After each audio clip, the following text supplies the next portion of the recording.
Okay.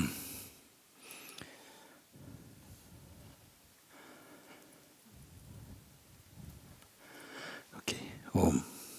Namasté. Welcome everyone today to this second half of Satsang, where I get a chance to look through some of the letters that come during this week from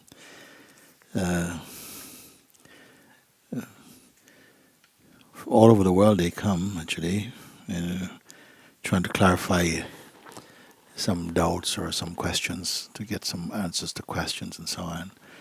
And it's a chance I have to take a look at them. There are quite a few today, so I would only read a few of them.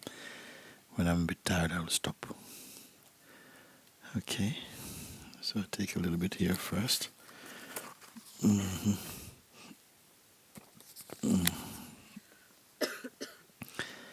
Okay, very good. Dear Mooji, how to tame the mind to be able to plan and proceed with good things in this life. In other terms, how to use the mind while we are also practicing not to listen to it and identifying with it. Love and blessings, Miriam. How to tame the mind to be able to plan and proceed with good things in this life. Depends what you mean by good things in the life. I don't know what people mean when they say good things in life. Good things in life means, I don't know. It would have to be more clear. You see, if you mean how to plan and proceed with good things in life to make sure, I don't know what it means. Good things in life. What's a good thing in life?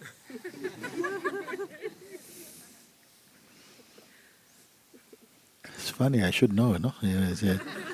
With good things, what they mean by good things in life. Because most of the great things in life you don't plan. If you plan, you miss it. Sometimes the thing you plan to do means you miss the magic of the life, because you insist on finding a life which is the fulfillment of your projections.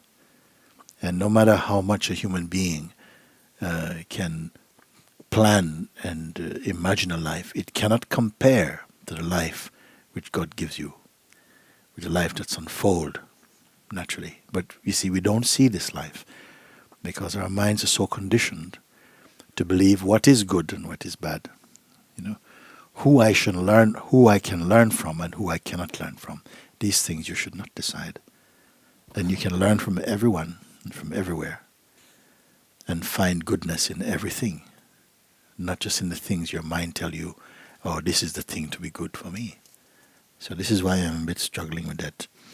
Then put it in other terms, how to use the mind while we are also practicing not to listen to it and identifying with it. So it's two things, you see. How to use the mind while you're also practicing not to listen to it.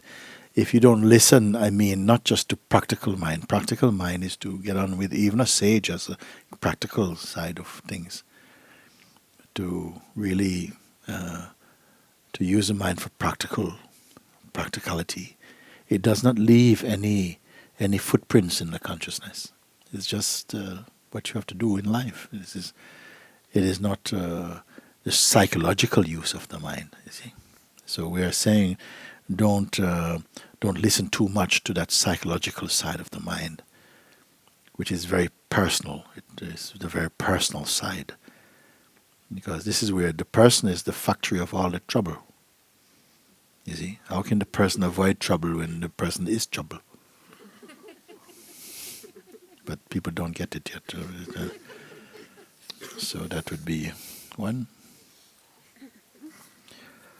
Dear Mooji, I don't know if my message will be sent directly to you, but still I want to thank you for being here with us in this existence. I watch your videos and follow your teachings, and even though I have never met you in person, I feel deeply inside my heart that I love you so much. Please come to Romania too. I am sure that there are a lot of people loving you here and following you. I embrace you with all my love. Raluca from Bucharest in Romania. Thank you. Raluca. Dearest Mooji, I will be seeing you at Zimar soon and Monte Sahaja before that. I have never been compelled to write to you, but for some reason now, when our bodies will be close, something is pulling me to do so. As I write, I cry. Something is dying. This burns, and yet I am grateful. I don't know what to say. I am at a loss in this life, and yet I cannot express enough my appreciation for it, even amidst the death of me. Many thanks to you, to the Sangha, to existence itself, for it is all that. With love and gratitude, Ian from Texas. Who writes like that to say, I don't know what to say, I am at a loss in this life, and yet I cannot express enough my appreciation for it, even amidst the death of me.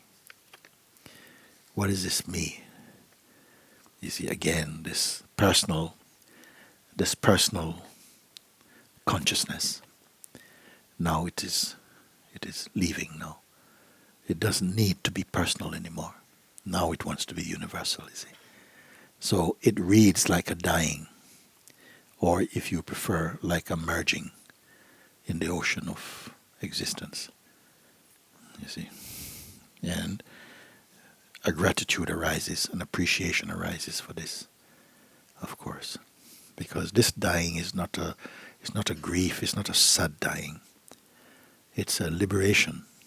So that's why there's gratitude. You see, it's not the losing of anything valuable. It's the losing of what has been a burden. Only that one can write like this. Only such a one can write like that, you see. Okay, sweet-hearted Mooji. Sweet-hearted Mooji. All love is coming in waves from inside out. All satsangs are singing me into freedom. All your sweetness is embracing me new into truth. I thank you, Lord, for allowing me to embrace you in my heart. I'm falling into you forever and never. Gabriela.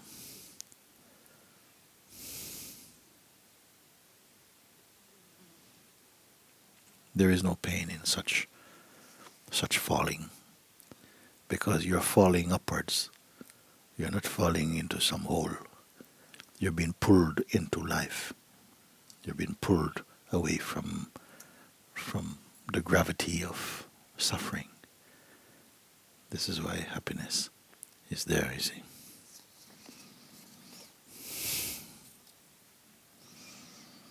There's Mooji. Does grace, which you say is an aspect of the true self, need a person to desire freedom? Again, so does grace, which you say is an aspect of the true self, need a person to desire freedom? There's a calm completeness that arises when I am in the I am here. It does not desire freedom. It only wants to go deeper and deeper into being in the I am, the sense I am, you see. It does not have any kind of end goal. It seems entirely endless. It is so warmly mysterious here. I, the person, don't know why and can't say it is for any reason that I enjoy the I am. I only know it feels like a home I had forgotten, and also like something I have never known. Words are so clumsy. Blessing to you, Mooji, from my innermost. Annette. That's very good. There is a calm completeness that arises when I'm in the I am. It does not desire freedom. It only wants to go deeper and deeper into being in the I am. Okay, that's good.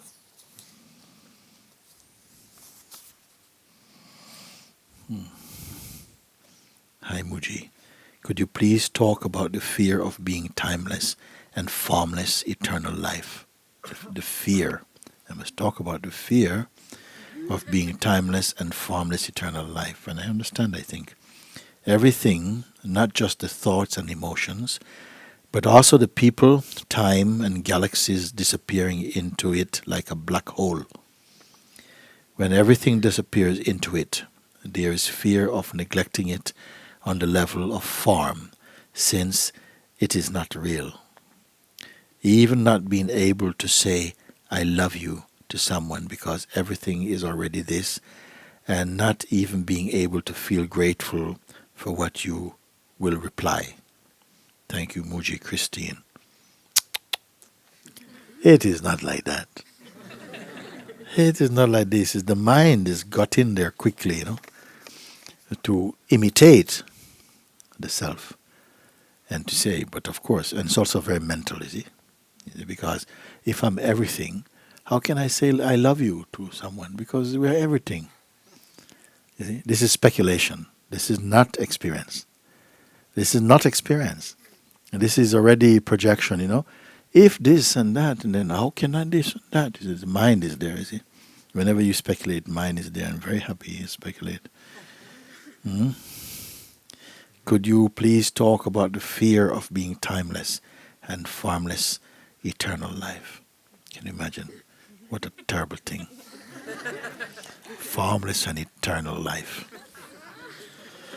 Everything, not just the thoughts and emotions, but also the people, time, and galaxies disappearing into it, the black hole.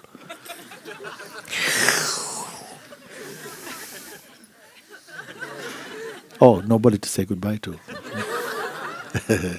So this is a fear coming.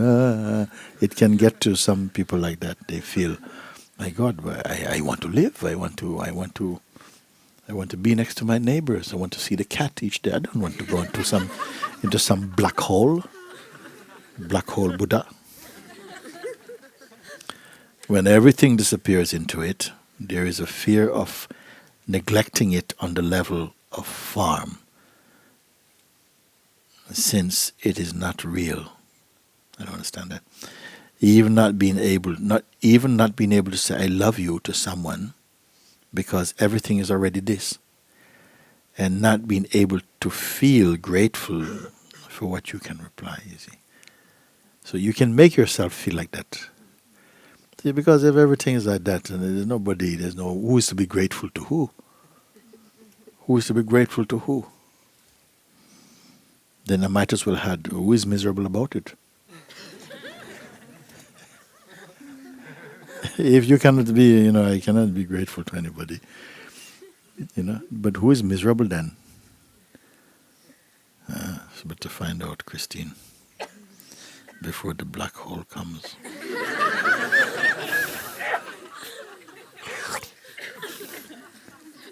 Yeah?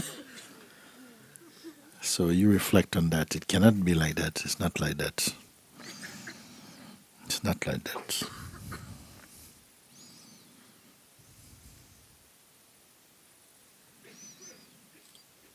You're not paying attention also, because all the beings who have told you about this, they were the happiest beings.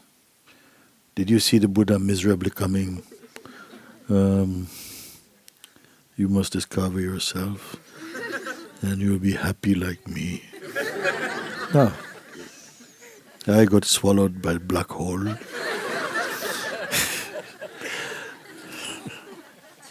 So you're not paying attention to it. Dear Mooji, after awakening to the self with all gratitude to your videos and paintings, I have spent a lot of time wanting to be alone with this. Interactions with the world were minimal. But now I find that sometimes there's a lot of love flowing out towards people and strangers, and at other times there's nothing, an absolute detachment towards them. My question is, should I go with the flow and allow my behavior to be dictated by these passing feelings, or should I not identify with them and just be neutral, simply observing them pass by? Also, I find that sometimes the love for God is so intense, and I find myself wanting to drown in prayer, and at other times there is nothing. Please tell me how to be. Hmm? Lots of love and deep gratitude. Um, Minakshi. Minakshi.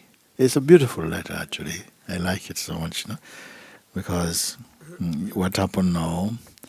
So after awakening to the self, with all gratitude and so on, I spent a lot of time wanting to be alone with this. This is a natural thing. For many people, they just want to be alone. You see, because other people disturb them. They want to know, oh, so what's happening? That's a nice pair of shoes. Where did you get those shoes?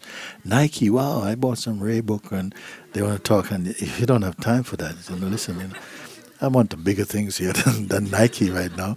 You see? So you want to spend time. All the people, even family, trouble you like this. Because what's happening to you? Why are you sitting all alone and all this thing? They can't understand that. So interactions with the world were minimal, but now I find that sometimes there's a lot of love flowing out towards people. So this is what happens again, unexpectedly. So for a while you're hibernating in the being, marinating in your cave. Very nice. Nothing, nobody needs, also no food needed. And such joy. The next time, suddenly, heart full of love, Oh, you want to, oh, hey, come here. Oh. Yeah. So you feel this this love, a very natural thing, you see? And you feel a lot of love towards beings and so on. But my advice, don't run to them and do anything. You see? You just feel this love, but don't go out looking. You see? Just feel it and feel it. Just be in that love vibration. You see, love. Okay, and then don't go out. If things come, people come, then you find that it just moves beautifully. It's available. Then don't go looking. It's not good. So a lot of love flowing out towards people and strangers, but then at other times there's nothing, an absolute detachment towards them. You see, so for a while you see quite unpredictable. 1 minute, love. Another time, no, nothing about. So if you're in a relationship, your partner have a really bad time. So, well, what now? To be alone. So anyway, it happens like that. So another time, absolute attachment. These are the waves that come. The waves. And the beingness wants to express different things. Sometimes it wants to pray and feel, thank you, and thank you. Please absorb me completely. Another time, they throw away everything. Everything throw away. Completely empty. Another time, full of love for the whole world. Another time, throw the galaxies away. You see? Now, which one of these are right? They're all moods inside the great self. Now my question is, should I go with the flow and allow my behavior to be dictated by these passing feelings? No.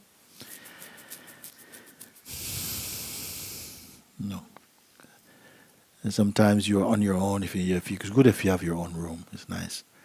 Sometimes if you take off all your clothes, lie on the carpet, legs shaking in the air, you're very happy. You're so happy. You go in the side of the room, and then you put the paper bag on your head. Feel very happy. See, it'd be good if you have your own room, right? You see, and because it doesn't look very good, Then sometimes some behavior, you find yourself like trying to speak backwards and because the conscience trying to undo and it can play. So it's not a good time to be around you. A little bit. Nobody will understand this behavior, you see. So should I allow my behavior to be dictated by these passing feelings, or should I not identify with them and just be neutral, simply observing them pass by? It's good. When I say neutral, does not mean suppress at the same time. Let it happen. Let it hand your existence to existence. Let it be there.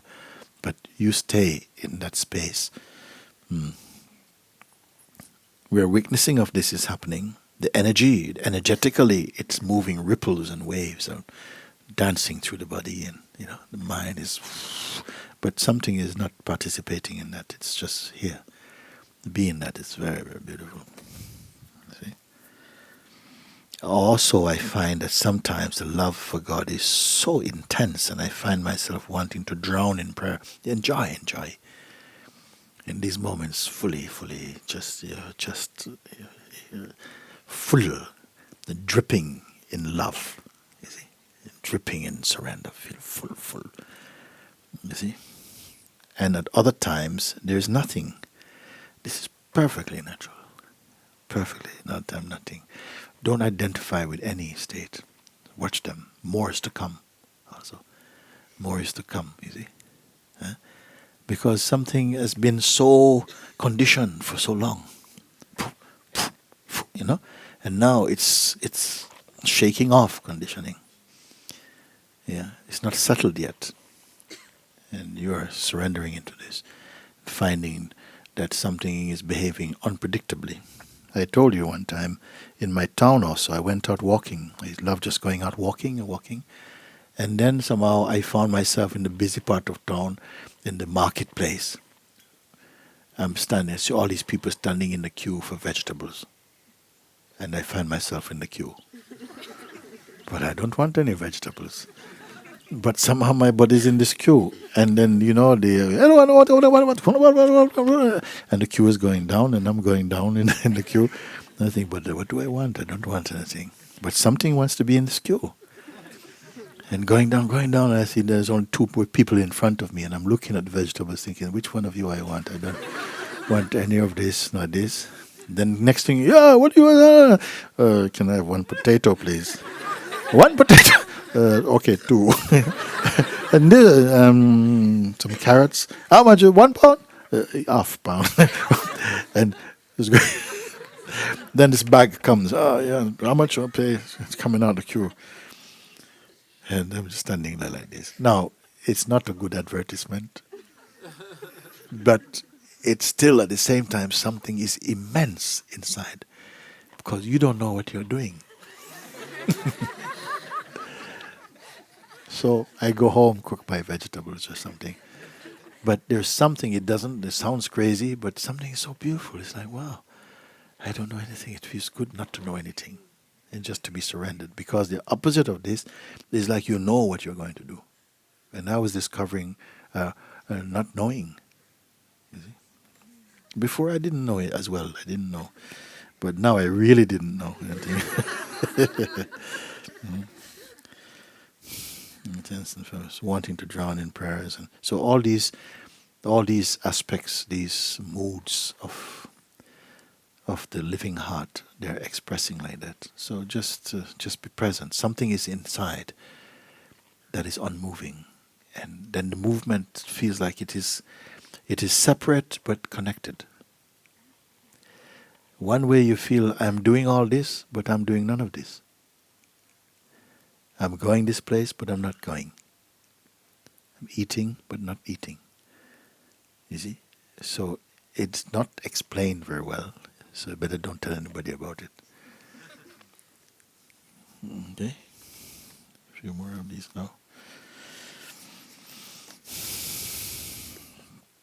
Beloved Mooji, I always wonder, is there an individual I, individual soul for me and soul for everybody or not? So, when we talk about the self, Jivatman, soul, Purusha, Does it mean that each one of us is an individual Atman, or self, a spark of consciousness, by which he witnesses his other layers of being, such as ego, thoughts, and so on? Or there is only one Atman, one soul, which manifests itself through us? So, are there individual souls, jivatmans, purushas, selves, sparks of consciousness, or only one? Thank you. I hope that you understand my doubt and answer me. Namaste. I always wonder, is there an individual I, individual soul for me, and so for everybody, or not? Individuality. Individuality is very strongly aspect of consciousness. Individuality will stay there, you see, for a very long time. But individuality and personal is not the same thing. Individuality and personhood is not the same thing, you see. Because we say consciousness is one consciousness. Yet in each form it is behaving differently. You see? Maybe in this form it wakes up to the truth of what it is. If it was only one consciousness everywhere the same, then when it wakes up in one body, it would automatically wake up in all the bodies, isn't it? But it wakes up in one body. But what happens is when it wakes up in one body, then in this body, it knows it is the same one in each body. But in each body, that unique waking up must happen. So that's what I mean by individuality. Yet it is one. It's not same, we differ in expression, but we're one in essence. You see? Now, once the consciousness, which is universal, tastes the localized consciousness as a person, it somehow starts to develop affection for this identity. You see? Because it grows identity and certain kind of characteristics and temperaments, and it has a sense of self. And then comes a sense of privacy. And it loves to be separate for a while. But because it is not its original place, at a certain point, it will begin to exhaust these limitations. It feels like limited. And at a certain point, it will long to be unlimited again. Wants to taste limitation, you see. And to taste limitation, it has to be limited. It has to feel limited. And it becomes ego, which is limitation, limited consciousness. After a while, it becomes tired of the sense of limitation. It wants to go back to the universal, you see. When that period comes, then different feelings are coming to it. It's attracted to different things than before. Like this. It's all organic, it's all natural. It all happens spontaneously, you see. It is like there are many waves in the ocean, you can say. But no wave has total autonomy. A wave cannot say, I want to go this way today. I see you guys later, I'm going here. No, it must go. Because the action of each wave has the total ocean under it. The sense of individuality seems like it's autonomy, but it's not. It has the totality of the will of the Supreme in it.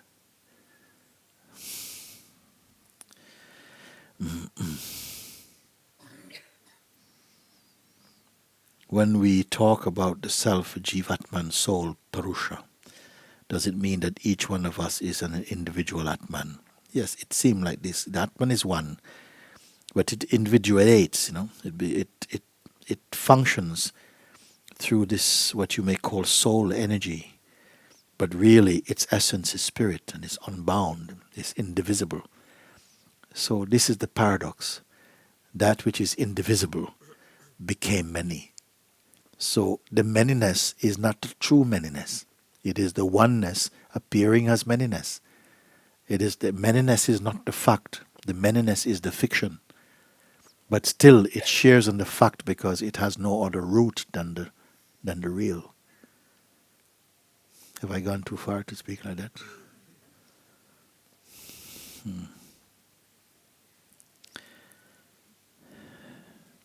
By which he witnesses his other layers of being, such as ego, thought, and so on. Yes, we are witnessing these different aspects because ego, you can observe thoughts, you can observe feelings, you can observe, and they come and go, you can observe. Therefore, you cannot be them. Because if you were them, you were there before they came. So then you became aware that they are here. Then if you were them, when they go, you would be gone also. But you are here to observe they are gone. So you cannot be this. You are here to see the ego is strong at the moment, or mind is strong because it's a phenomenon. Then where is it now? It's gone. Oh, it can be you. Just that kind of hypnosis, for a while you believe this. And then when it's gone, you see, this is the power of satsang. Because you can be believing something very strongly, and in an instant it's gone. And then you have to admit, but I cannot be that. You have to admit.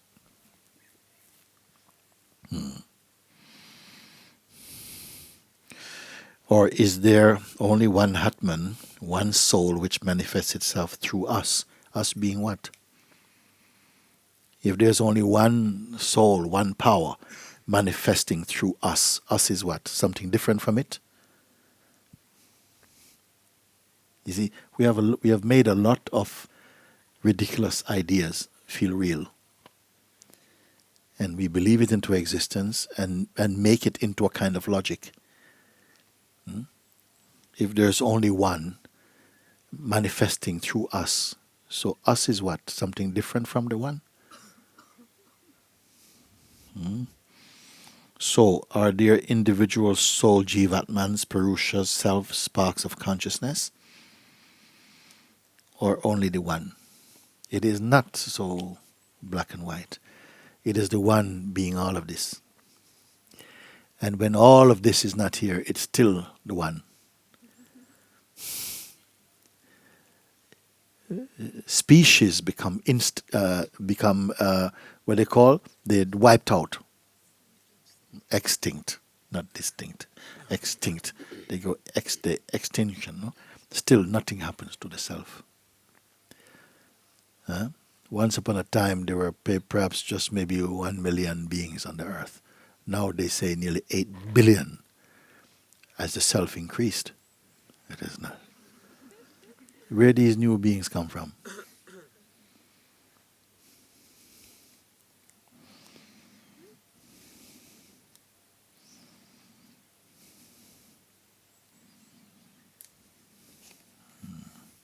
I wonder if you're going to be satisfied though. There is only the one. But it does not even have the concept about one. This is all the mind. Mind is talking about, is there the one or not the one? Is the one become the many? It doesn't know about many. It doesn't know about one. It's pure innocence. Does that mean that it doesn't know? I say, but how can there be a God that doesn't know? Well, we think we know, but what we know is ignorance. Cultured ignorance.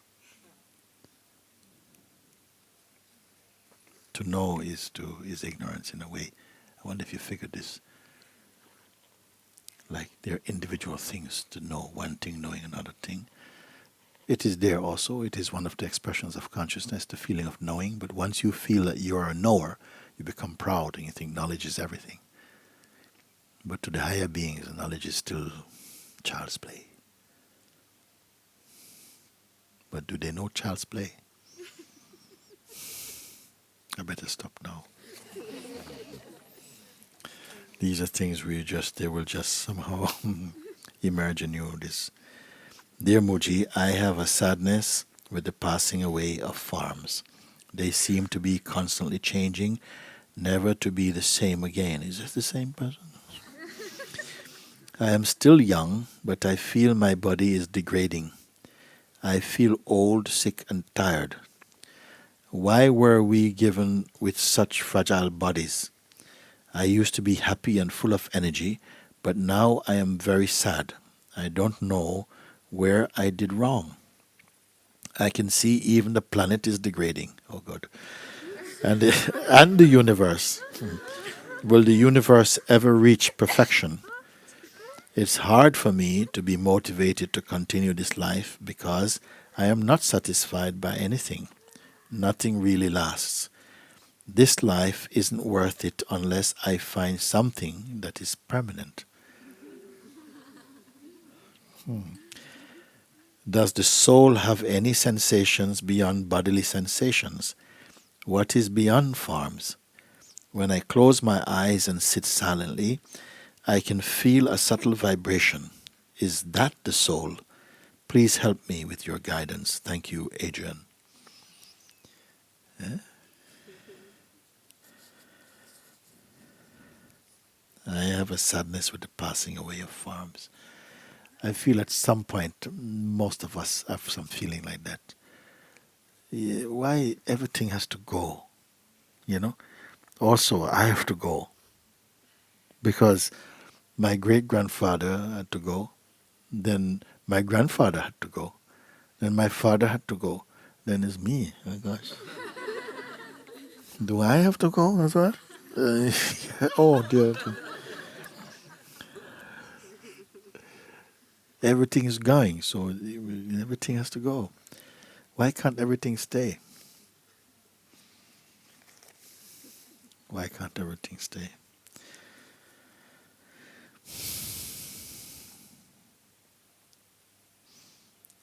They seem to be constantly changing, never to be the same again. Will yesterday come back? It was a good day yesterday. Will it come back? Can't we just, when the day is nice, can't we just have some double time and keep it? I am still young, but I feel my body is degrading. Especially when you think like that, you know. It looks like it's, oh my God.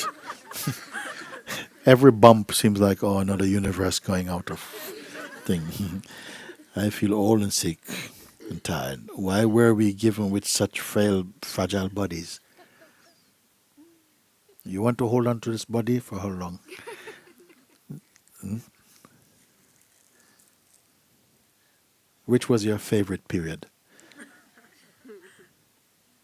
You would like to turn the clock back when 19 was a good year. Oh yeah. I like to hold on to be 19 for another 5 years before going 20. Hmm? I used to be happy and full of energy, but now I am very sad. Sadness takes a lot of energy, by the way. It takes very lot of energy. I don't know where I did wrong. No, not necessarily you did wrong. I can see even the planet is degrading and the universe. And so, will the universe ever reach perfection? And what would perfection be for the universe?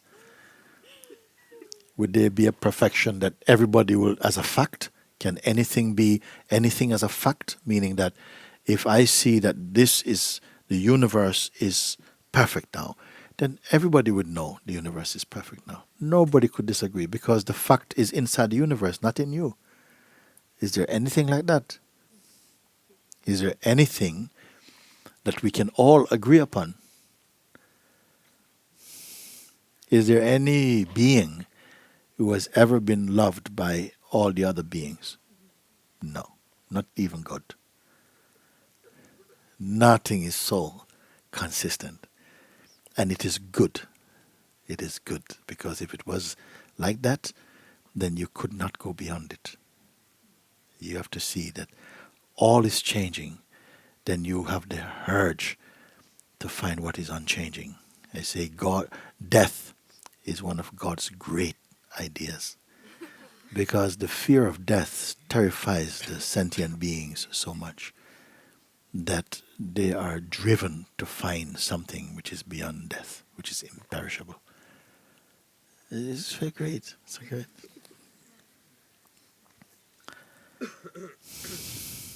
It's hard for me to be motivated to continue this life because I'm not satisfied by anything. Nothing really lasts. This life isn't worth it unless I find something that is permanent. Now, this is where we were. Okay, so that you're looking for what is permanent. Hmm? Yeah. You. Who is the one who is going to find permanence? You have to exchange impermanence for permanence.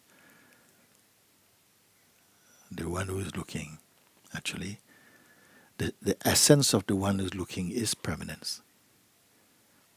But the belief and the identity of the one looking is impermanence. How will it find permanence? When it sees that the seer itself is impermanent, the final stroke, you see, then in that moment you might discover what is permanent. Does the soul have any sensations beyond bodily sensations? See, is the attachment to the body. See, the body is all I know. I heard about the soul, but I don't know it. I don't know what it is. Maybe it doesn't even exist. All I know is my body. And then this is falling away. And everything I see is falling away. I'm not the only one getting old. It just seems like I'm getting older faster than everything else.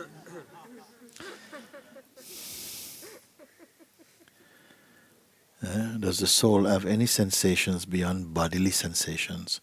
What is beyond forms?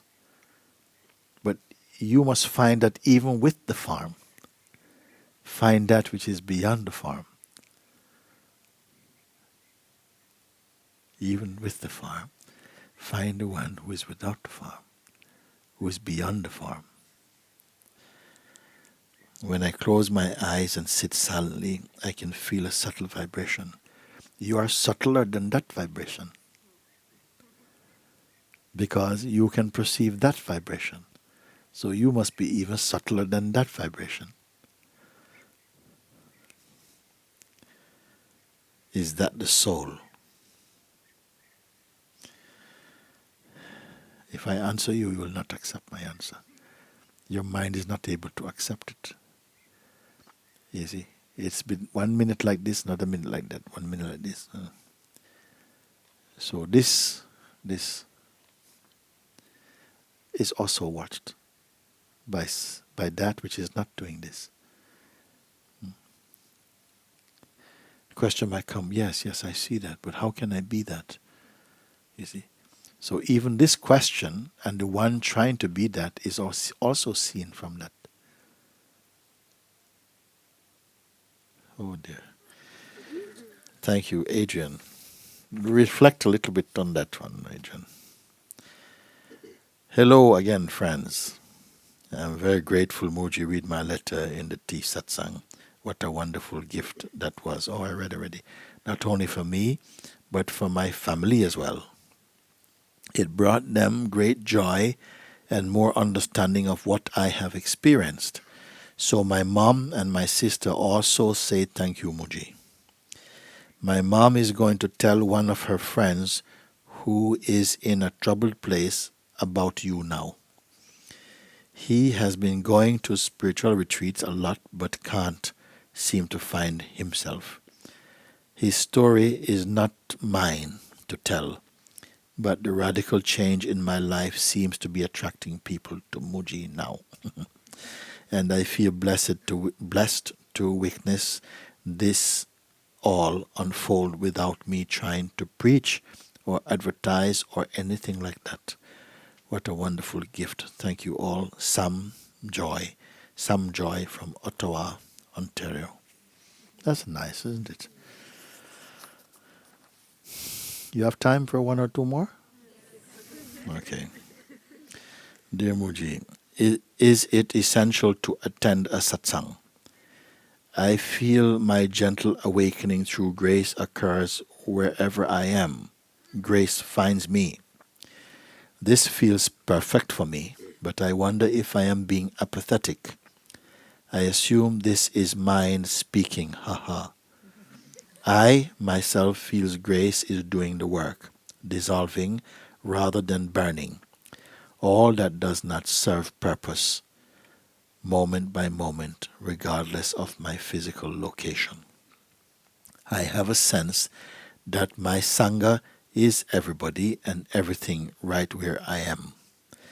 I would appreciate your insight and wisdom to reassure me on this point. Thank you for your part in all of this. You are a wonderful pointer. With gratitude for your consistent love, patience, wisdom, and humor. You make the awakening joyful. Linda. So I would appreciate your insight and wisdom to reassure me on this point. And the point is that, yes, the point is this feels perfect for me, that grace is wherever I am. And I wonder if I'm being apathetic. I assume this is my mind speaking. I myself feels grace doing the work. This is true. Dissolving rather than burning. This is good. All that does not serve purpose, movement by moment, regardless of my physical location. This is very good. I have a sense that my Sangha is everybody and everything right where. This is very good. If you have like this, you make the whole world your Sangha. All of existence is your Sangha. This is the Buddha. This is the Avadhuta. That is Dattatreya himself. Everything, every form was his teacher. You see, not just nice ones, ugly ones. Everything he learned something from. He says, I have so many gurus. The wind is my guru. The water is my guru. You see, the tiger hunting is my guru. From each one I learned something. He didn't decide I want to go choose who I want. He was open, found wherever he was. Right there, the Sangha, right there, the seeing is present with him. This is universality. This is our own universality. The person tends to shrink and has preferences and bias, judges what it does not like and, and follows what it likes. But the true one is not like that. They're not so flimsy. In every place they feel the presence of the true. They feel that they are inseparable from the real. And so they are always content, always happy, beyond effort or striving, you see. So very good, Linda. I like that letter very much. Dear Mooji, once again, thank you to the presence you are. Every time I remember my nothingness, the I without conditions and concepts, I feel that sense of peace and all is well in the world of Susan. My question for you is part of my story of Sue, but for me is a journey and experience that will continue for me at a deeper level. My very dear father, who was the absolute world to me, died some time ago of Alzheimer's. And although I had made peace with such a terrible disease and what it took from us, seeing my father, who was full of energy, very intelligent, fearless, go to a state of anger, forgetfulness, and eventually revert right back to almost a child, was hard. He was my rock, my very special being in my life. But I was thinking Alzheimer's removes all those preconceived ideas and conditionings as you forget everything. So the place he was in was of nothingness. So maybe he was more home than myself at the time. I was just wondering if you could share your feelings on this. Thank you, Mooji. Love, Sue. You see,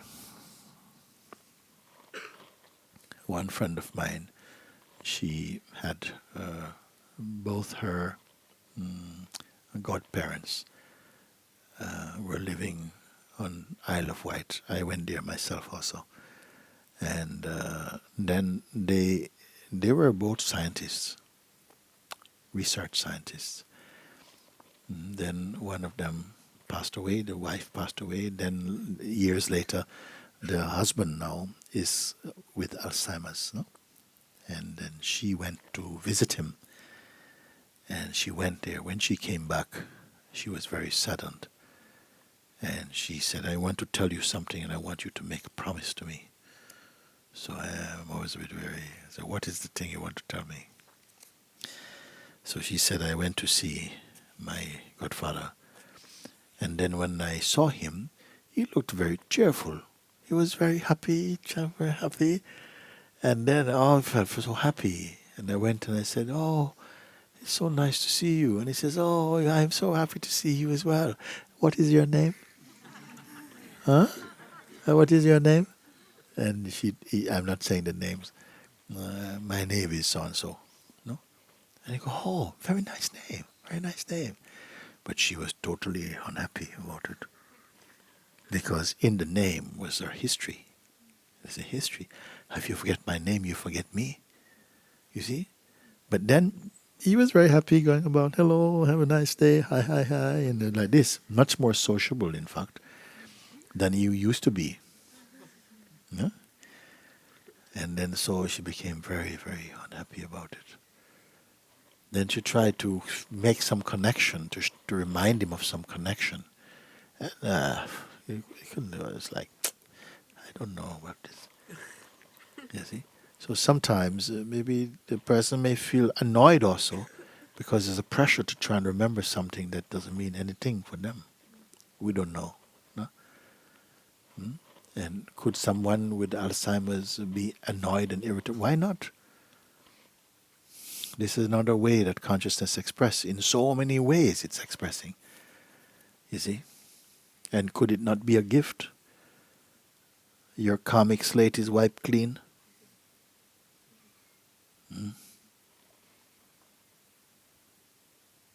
One man I remember now, when I was selling incense in London, I used to walk around with the bags, my bell. My bell is still here. This bell, I think, is this one here.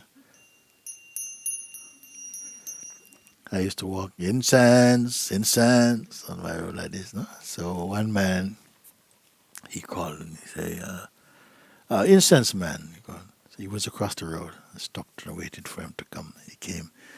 He says, yes, could you give me a nice smell?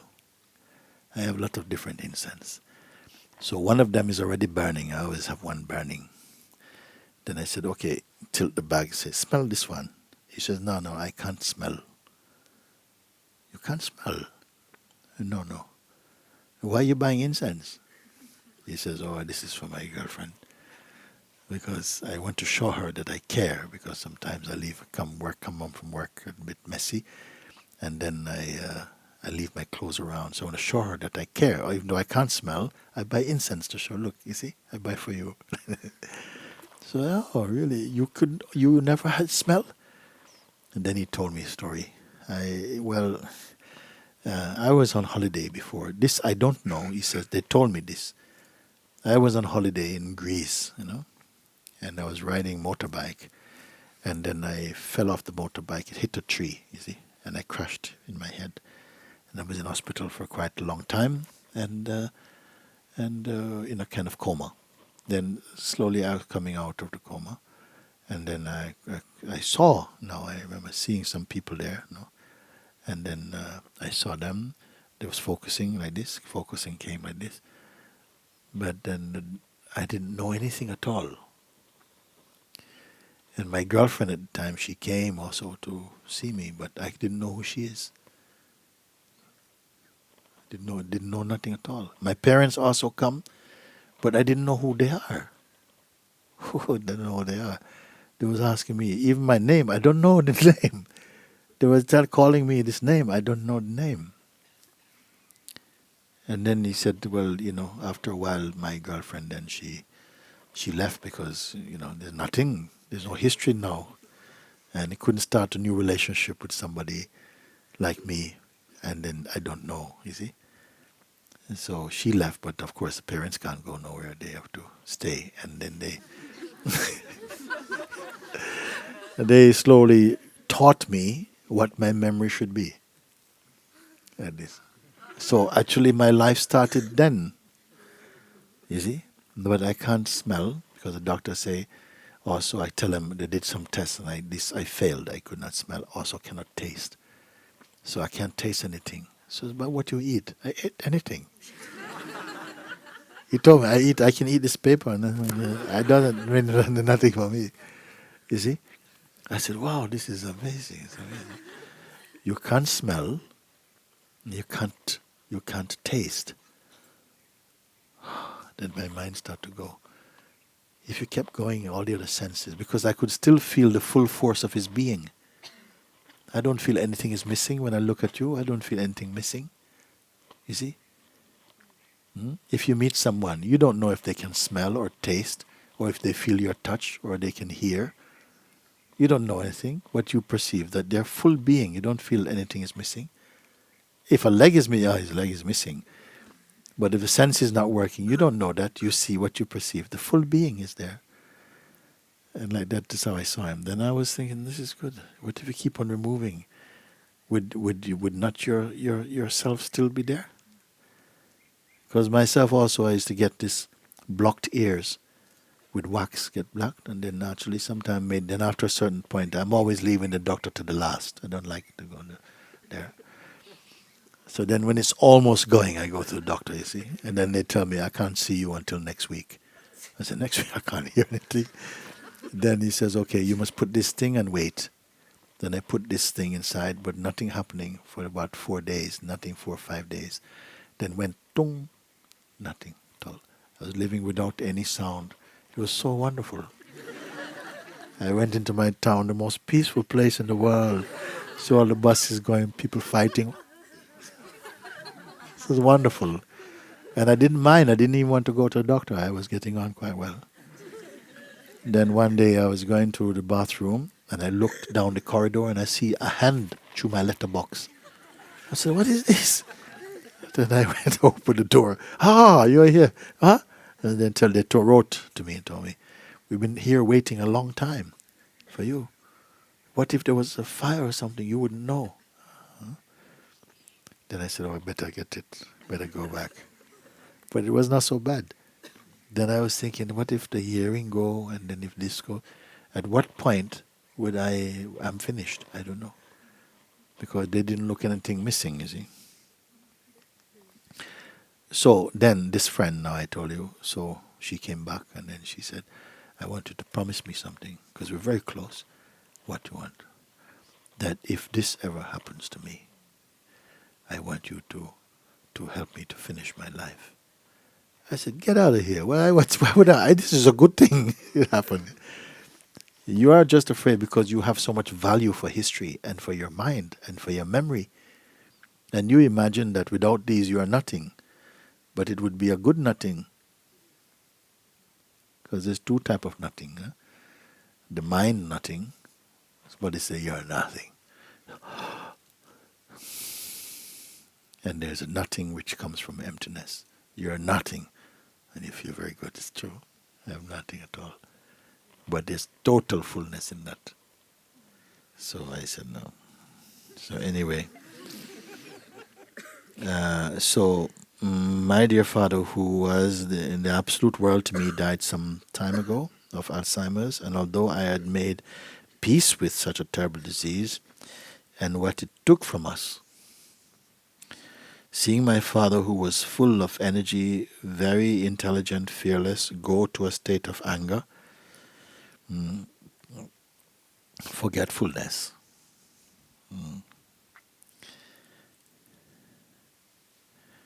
and eventual revert back, right back to almost a child was hard, you see.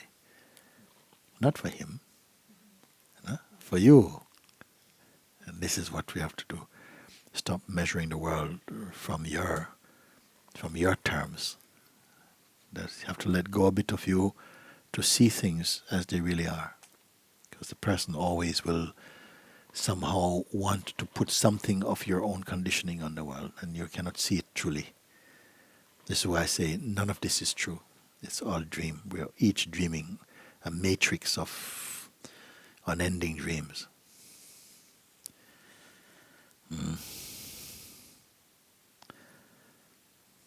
But I was thinking Alzheimer's remove all those preconceived ideas and conditionings as you forget everything. You see, I think in Satsang you have a kind of Alzheimer's also.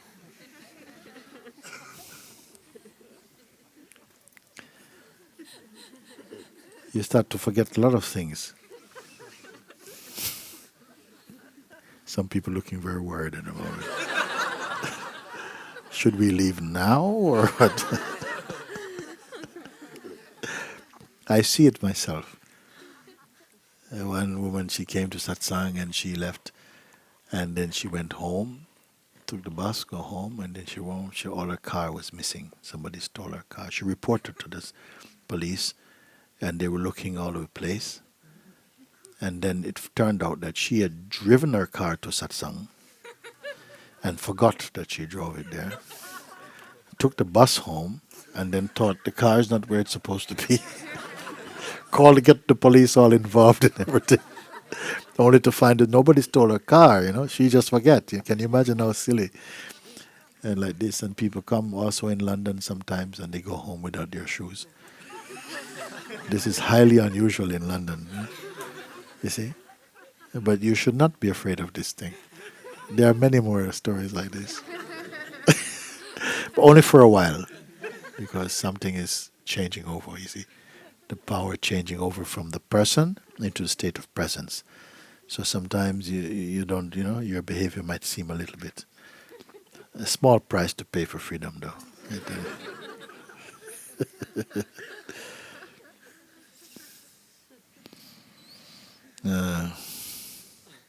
Okay, I think this one is that one.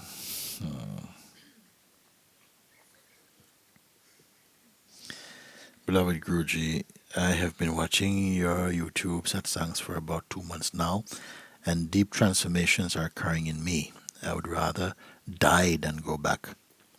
However, each time the truth begins to powerfully flower inside this body, and the self begins to show its ever-presence, the I thought comes back. With it, the I thought, I don't want to be trapped again, comes. And then suddenly something feels trapped. This cannot be true, but it seems that the seeing is not confirmed enough to combat this ridiculous thought. Guruji, please, please, please help me to complete my seeing so that nothing can shake it. Okay. Gradually, this will wear off. You see. Naturally. We here, I told you that one time we were talking to many of the people staying at Sahaja here, and I say, if I came here and I show you the pill, I have a pill for awakening, full enlightenment.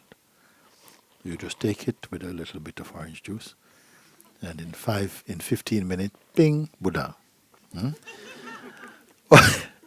Or you continue like you are, using, discerning, your powers to keep proving the unreal, and again settling in yourself. Which would you choose? And a few people put down the pill. Says okay, that's all right. I don't have one, sorry. But it's good to know which one you are. Huh? Who would go for the pill? And I don't feel anything is wrong with that. Why not? If you can put it quickly behind. But some see a place for no. There's something here. There's something that is, there's an integrity in this. I don't think they're postponing, but.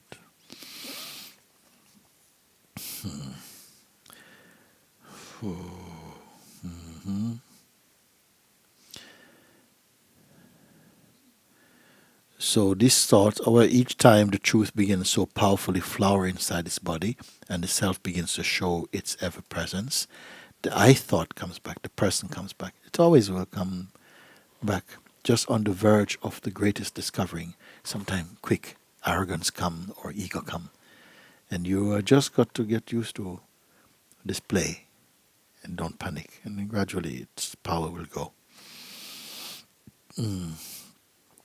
With it, the thought, I don't want to be trapped again, comes. Of course, you don't want to be trapped again. And then suddenly something feels trapped.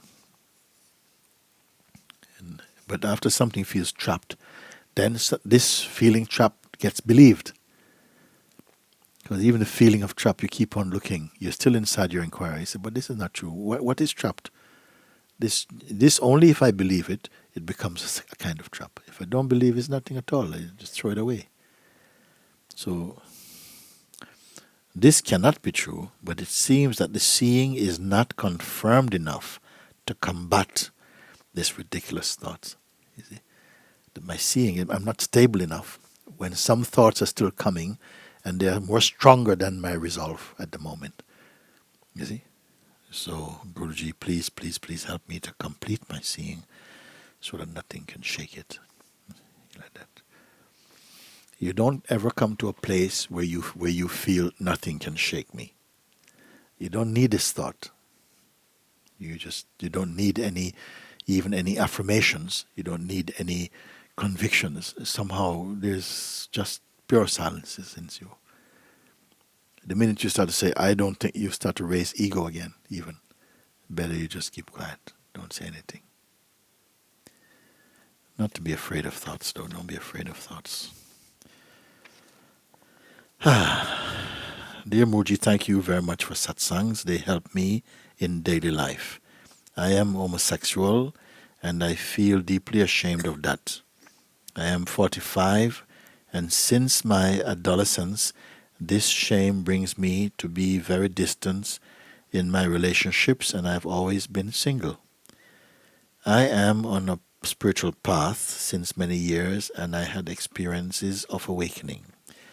They help me to keep faith, but sometimes I wonder if I really want to realize that I am not a person, or if I just want to be a normal person. Please could you give me some words of encouragement to encourage me on the good way. Thank you very much, Caroline in France.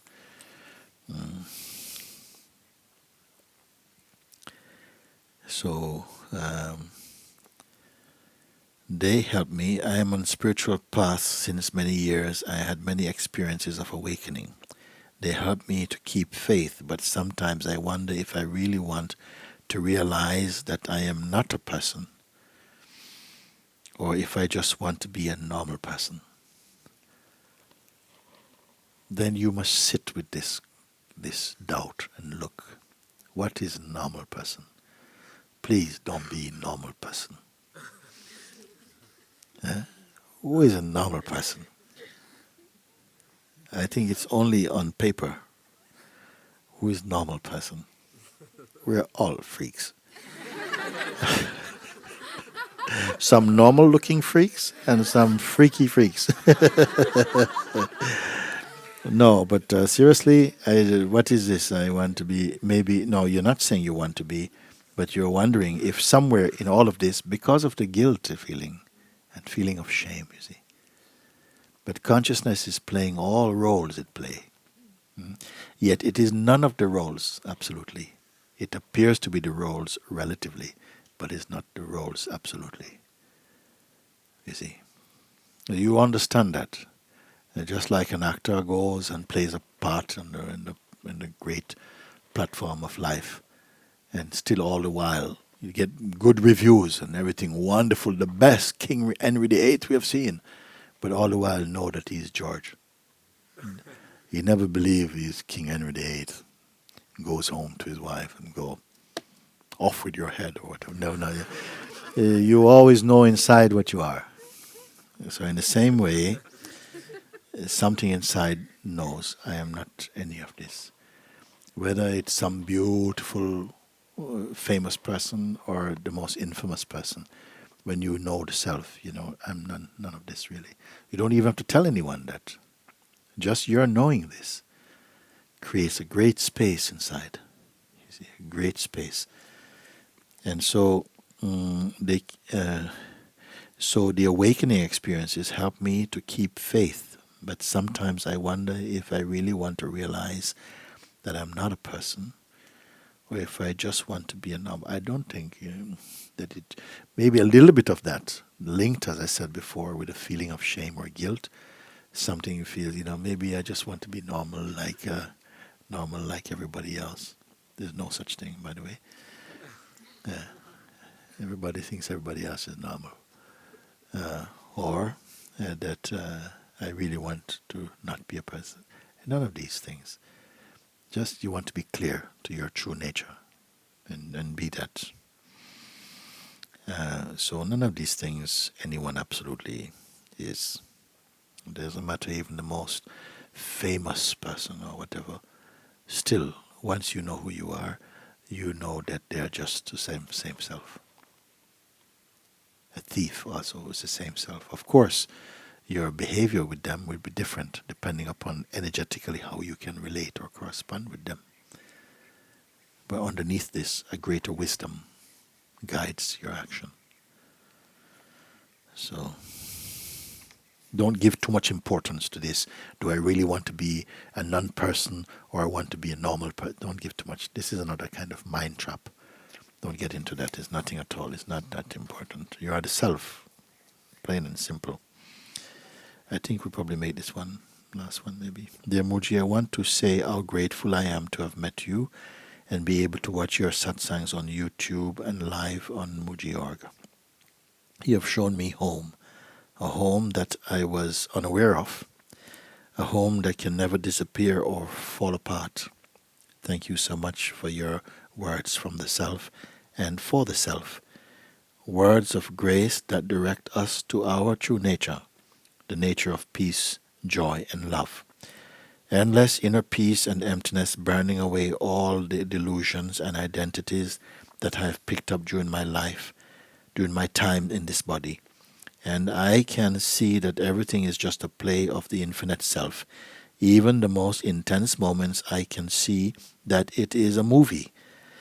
A sometimes annoying movie, but it is okay. Everything is okay somehow. Thank you so very much, Mooji. Maria from Norway. Okay. So dear Mooji, last year for months I watched your satsangs every day. Your stillness and letting go brought me to this wonderful place. It felt so light, free, and just like drinking from a clear well. That state lasted weeks. Then fear slowly crawled in, with thoughts like, how will I be able to live life like that? Like get a job or make decisions. Looking back, mine totally got me. I lost my observation point and bought it again. Since then, big changes happened in my life. Outward, it looks perfect, but I cannot really enjoy it because inside me, my heart is just longing for home. I am so sad and disappointed that freedom seems so close and I have seemingly missed my chance. Please advise me how to get back where I belong. I bow down to your spirit, Mooji, with deep felt love and gratitude. Christine. And nothing is lost.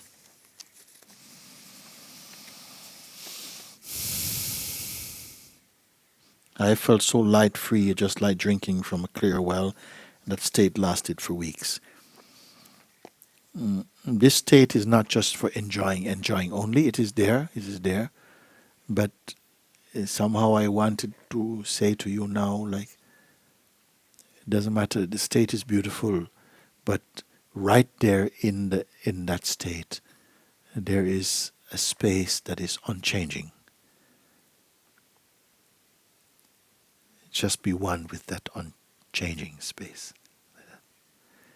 And let the beautiful come, let the ugly come, let the boring come.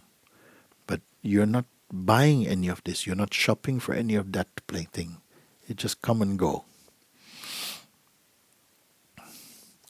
Then slowly, fear crawled in with thoughts like, how will I be able to live life like that? How are you living life now? In that moment, how were you living life? You were not living life. You are life.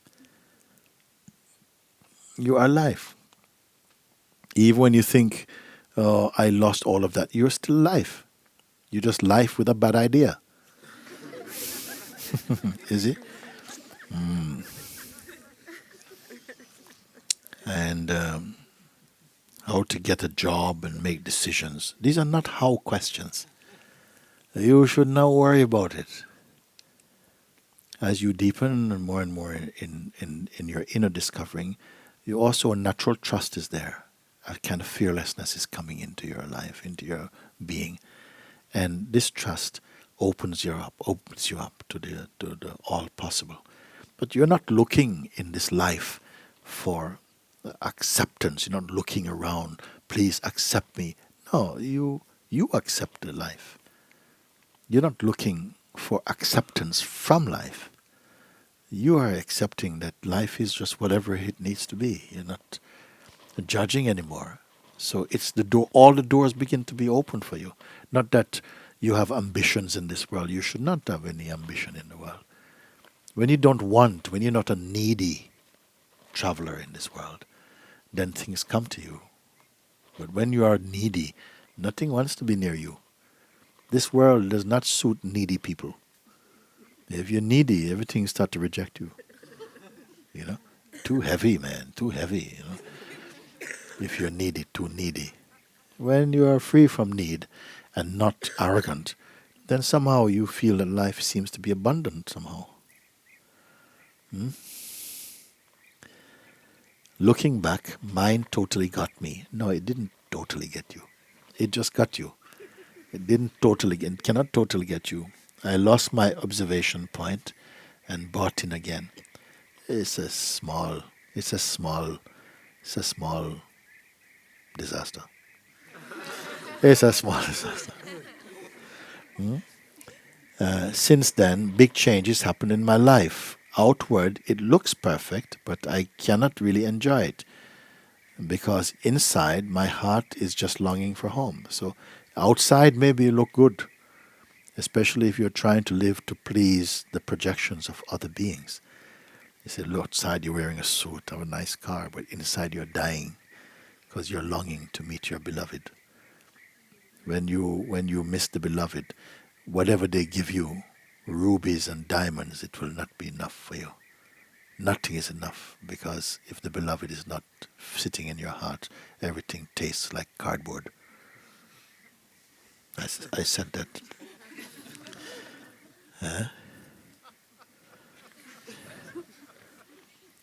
So since then, big change happened. Outwardly, it looks perfect, but I cannot really enjoy it because inside my heart is longing for home. I am so sad and disappointed that freedom seems so close, and I have seemingly missed my chance. No, no, no. You have not missed any chance. Just shake off these type of thoughts, no? That just come again, look again. Now you'll see now. Now I'm reading your letter, you're going to see now how easy it is. It's nothing. I just, again, you see, you say, looking back, mine totally got me. You see? And then when you say, and that freedom seems so close, I've seemingly missed my chance, mind is still getting you. If you keep believing like that, how can the mind get you? How it can get you, you see? It cannot get you. It can get your self-image. That's the only thing he really can mess about with. But when you know your real self, he cannot get you. Mind wants to come and touch your feet when you are home, because he needs to be home too. But when you're out, he'll take you all around the bush. Please advise me how to get back where I belong. And that.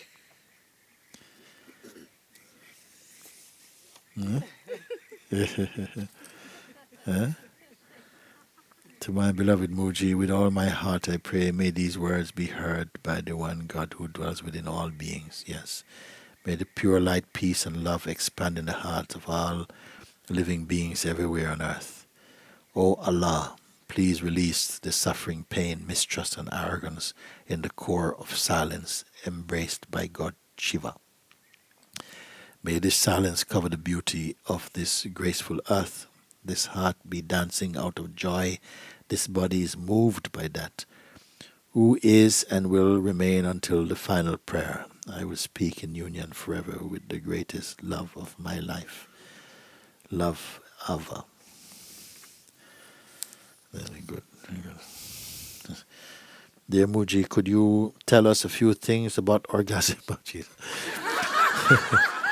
I'm sure there's quite a few people here who can talk about this subject.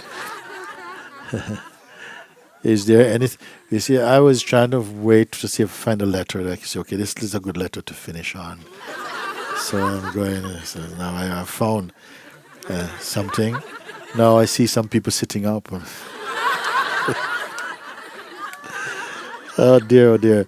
Is there anything spiritual to it? Or is it just something physical? Is it a glimpse of non-duality? Just a glimpse. I remember when I was younger, it was more intense. Why? Why does it become less intense with age and with their number? That makes me believe it is more something physical. That's true. And the fact that its length is limited.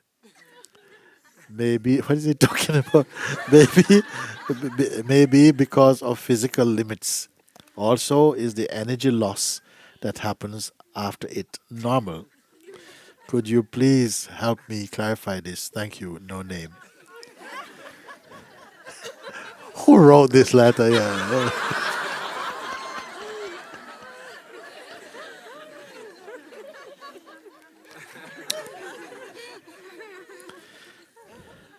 Could you tell us a few things about God? I'm sure you know a lot more about it. Is there anything spiritual to it, or is it just something physical? Well, you can look actually on everything as spiritual also. If you know, it will show your maturity. If you can see everything from spiritual eyes and mind, then this is the best thing. You see, if you single out something, you say, is this spiritual particularly? I say, so it's okay. Is there anything spiritual to it, or is it just something physical? I think that amongst the pleasures of the flesh and form, it is amongst the most, beautiful or most pleasurable. No? But again, short-lived, isn't it? Is it a glimpse of non-duality? How is it a glimpse of non-duality? Unless maybe in that moment, you lose yourself. I think this is the fantasy. The final moment, there's only you there. Or no, not even you. Not even you. There's a glimpse of non-duality. I don't think we have to go through so much of that for non-duality. Um, I don't think you're thinking about duality or non-duality at this moment. I remember when I was younger, it was more intense. Why does it become less intense with age? It's a good thing it becomes less intense, heart attack and all these things. And with their number.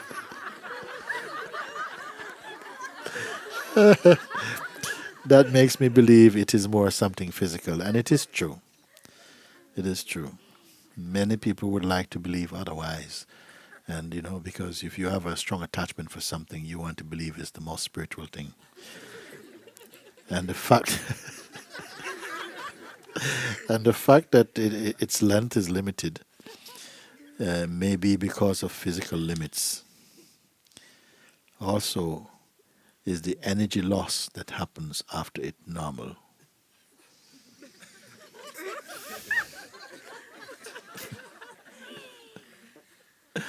Is the energy loss that happens after it normal. We better do some research there and find out.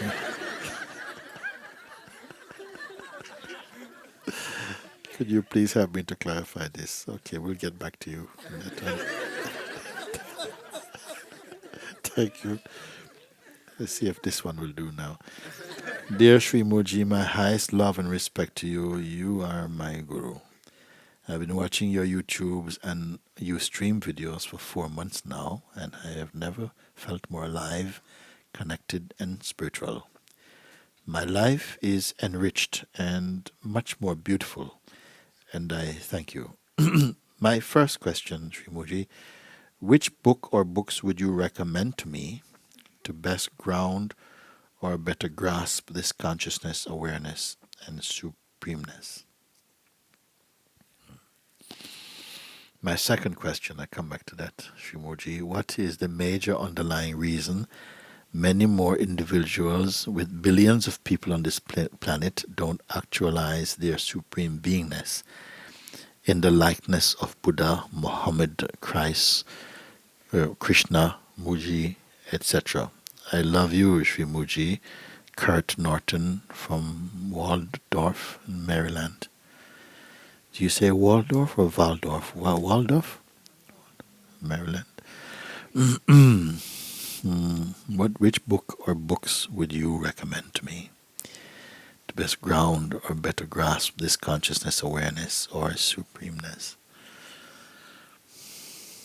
The ones I would tend to recommend are not instruction books so much, but I love like the Ribu Gita. The Gitas of India are very, very good. The Gitas, the Avadut Gita, the Ashtavakra Gita, the Ribu Gita. These Gitas, they are beautiful because they only are, like what I say, are the spontaneous utterances that emanate from that pure being. So they have the quality of just reminding. They are not speaking to the mind. They bypass the mind and go straight to the heart.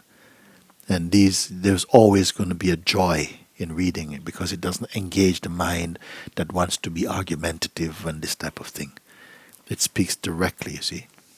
And this is so much in line with the purity of a sage's words because they are not speculating.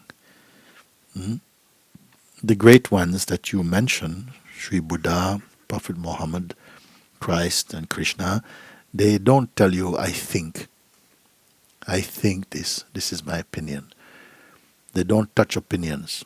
They speak from direct knowledge. It is enough. The rest, we speak from speculative knowledge, opinions and so on. We're comfortable with that. But they don't have time for that. They don't speak from the person. Their words come from the impersonal, from the absolute, from the pure self. And this is why it has so much power, because they're not just words.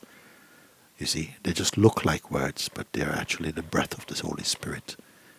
They speak like that, you see. So, I like the Gitas like that. Ashtavakra, Avadhuta Gita also, and the Ribu Gita especially. And it has a kind of way that it tends to repeat, and it's like, that's why it's kind of like a song. Gita like a song.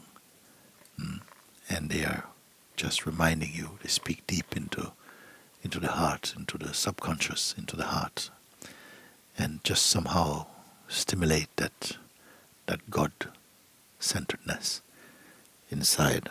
So I would more recommend this type of book. There are other great books, many great books in the world. Some of the books that are written not by Sri Nisargadatta Maharaj, but written that encapsulated his teachings and his conversations. These are very good. Also, some of the books by Sri Punjaji, Papaji, they will help you. They are very direct. One book called This is good, and The Truth Is, these kind of books, they help. And the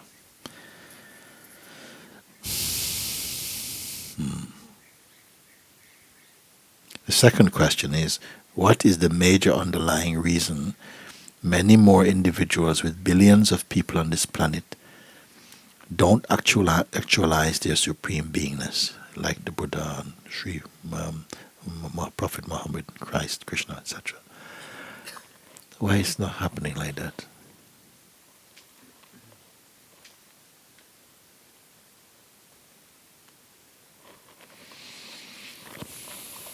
It can feel like, for this reason, this planet is not such a high planet like we like to think it is. It's a difficult one. Because we seem as though our attention is so much drawn towards our fleshly form, that we believe in the body, we believe we are time and body and change and like this. And so strongly the belief is there, although we are not this. And all the things we believe we are is passing away in front of us. And still something seems like a spell to bind our attention to the ephemeral things. You see. And yet, it's shown if even a Buddha emerged once every 500 years, if it was, even that somehow, the potency of such a presence is enough to show you, my God, one human being 2,500 years ago arose amongst our own people. And the presence and the power and the spirit was so that even 2,500 years later, new people are becoming Buddhists, or seeking the Buddha, or having a living relationship with Lord Jesus Christ, or is in love with Krishna, long before their historical form left. The power of the spirit, which is transcendent to the body's limitations, still continue to draw and attract souls from every part of this planet, is a testament to the tremendous power of the awakened mind, of the pure self, and that we're each that, unarguably, irrefutably. So this is why I feel let's not waste any more time, enough time wasted. Let's not think about future practices. Let's see what the thing is that all the practice are aiming to find, because it is said to be infinite, it is said to be perfect, and what is infinite and perfect must be here right now. So if it takes 300 years to find it, in the moment that it is discovered, that moment will be the same like this moment right now. So what blocks it now? Do you have 300 years to in your pocket? So I like, this is what is alive for me. It's alive because I don't want to wait. Why wait for the timeless?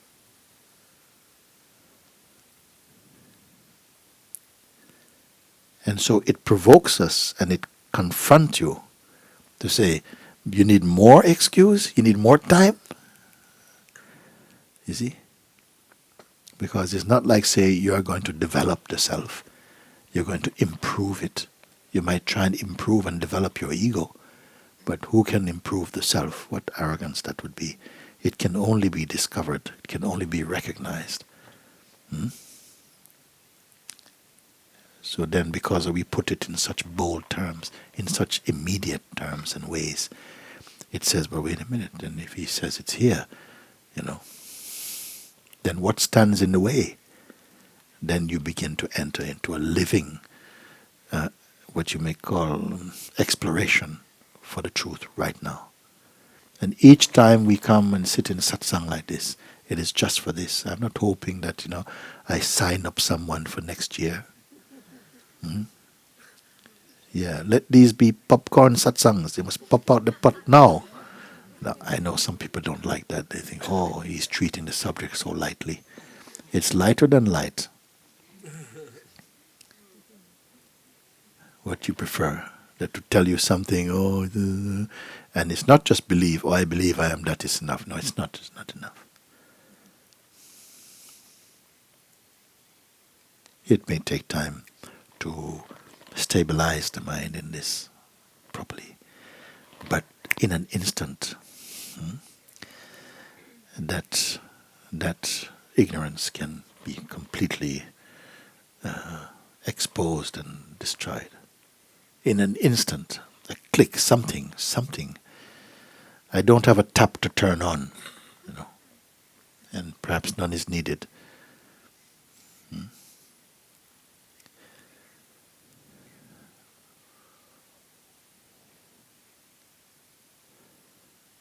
So, okay.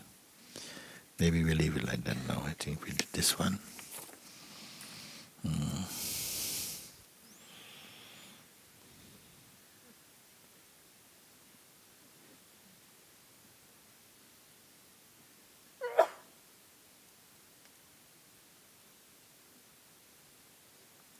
I think I want to read this last one.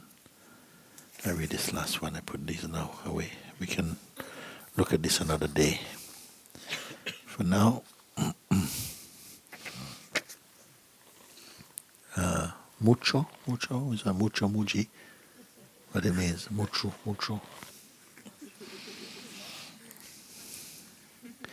The emotional flow of my life has been very smooth for about 8 months now. Just a natural bubbling happiness with occasional slight deviations. Last week, I was quite taken back when I experienced a massive upsurge of emotions. I could see no reason for this, and thus went into a further spiral of fear, thinking I must have failed somehow. I switched you on YouTube, and you reassured me to just observe without judgment. Eventually, I was guided to look at the whole of what has been going on for me. Difficult sleeping, sore joints, mood swings, and, wait for it, hot flushes. Yup, menopause. It was immediate relief to discover this, and I prayed for support to move through this beautiful phase of life with grace and awareness. Happy again. I realized that emotions are just an energy, and often we look for an external source or something psychological which seems to exacerbate the feelings. Exacerbate means what? Huh? Make worse. So, okay.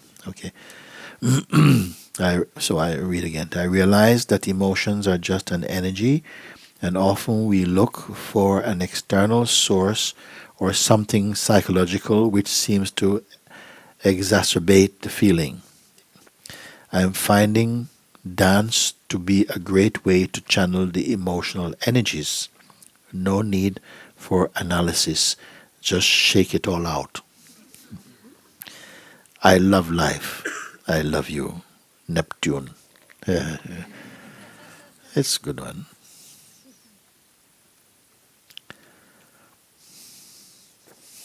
Okay.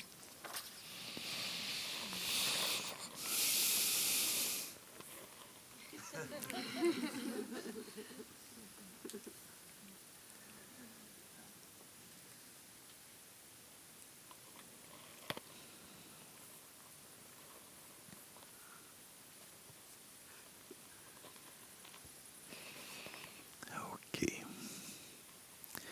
Someone is coming to sing today?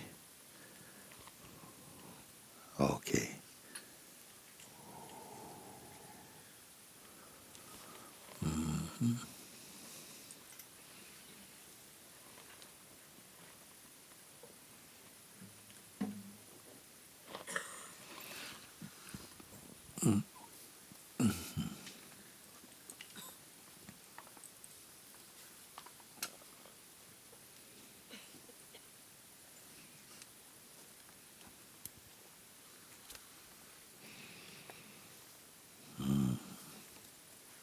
Can I beg someone for a thick square cushion?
Gurudev